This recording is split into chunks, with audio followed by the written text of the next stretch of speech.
Hello, let's talk about next gen. It certainly is the hot, cool thing now, and there's resolution gates and controversies over what system is best and all that sort of thing. But I think it's kind of all of these things are sort of silly conversations to have just because, or at least right now, well, I mean, I guess they're not silly, people find them interesting, but I think it's very difficult to say anything definitively about either console at this stage in its life cycle, just because the software on them is evolving. As far as the system libraries and platforms and features and stuff. And I mean, I thought it was interesting that the Xbox One actually has things labeled as beta in the system OS, which I turned on beta, what's it called, game pause resuming thing, and it works for plenty of games. It doesn't work for Crimson Dragon, but anyway, I'm happy they included it. But I think the main thing is that launch titles are very difficult to make for many reasons. Firstly, you have a hard deadline, and especially given the scope of games, meeting a set deadline is very difficult. A lot of big games are pushed back, or the release date is only decided at a certain point. So I think like Contrast, I enjoyed Contrast, but it was kind of buggy. And I think part of it is that they had the set release date, and that's when they had to get the game out, and so they couldn't squash all the bugs in time. And other times it's like you have a really good idea and you just don't have the time to deliver on it. Like Rise, well, firstly, is a beautiful looking game. Thus far, it's the best looking next gen game, I think. Really fantastic looking. The game itself, I feel like the game itself could be good. Certainly you have a new idea, like you look at launch titles and it's like, oh, first-person shooters and sequels and stuff, and here's Rise, this new IP about the brutality of Rome in this sort of a unique time period, and you don't see too many melee combats, although, I mean, certainly, you can point to God of War and a lot of things they did right, but this is more,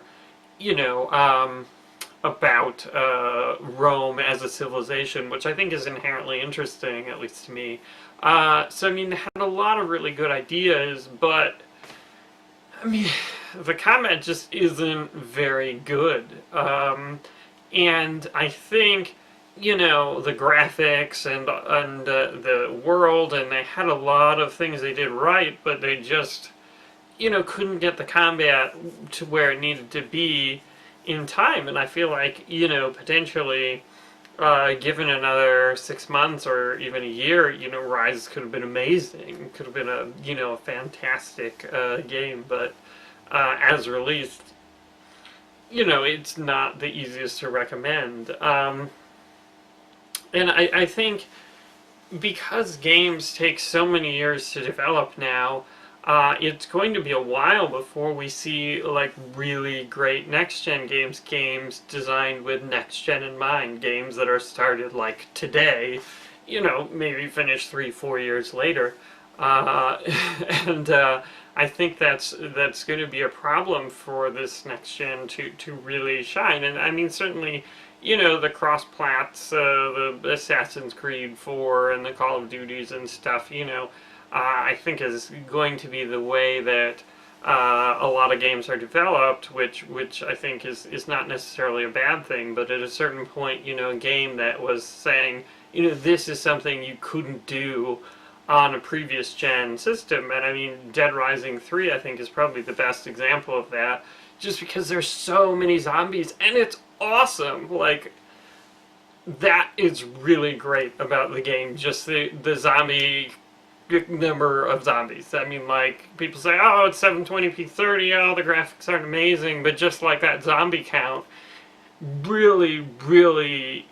is a huge benefit to the game, and it's something that wouldn't be easily done last gen. I mean, maybe if you had like PS2 graphics zombies, you could throw a huge number of them on or something like that, but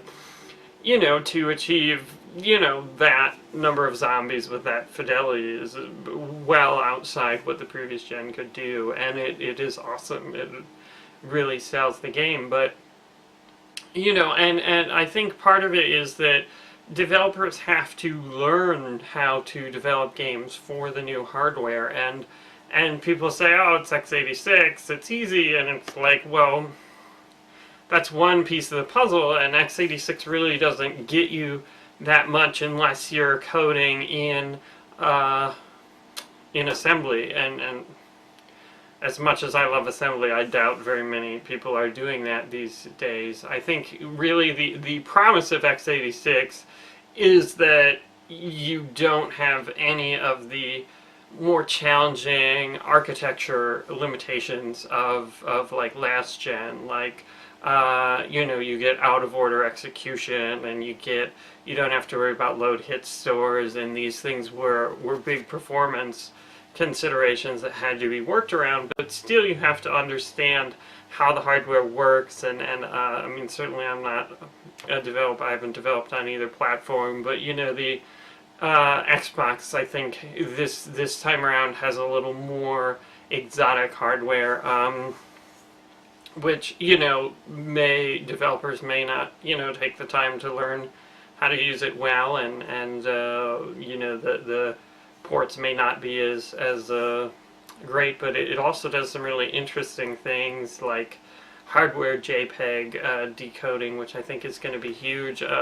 One of the things about next gen that's most striking to me is the slow load times and the install times and everything, and I think part of the problem is you have this graphical fidelity, you have, you know,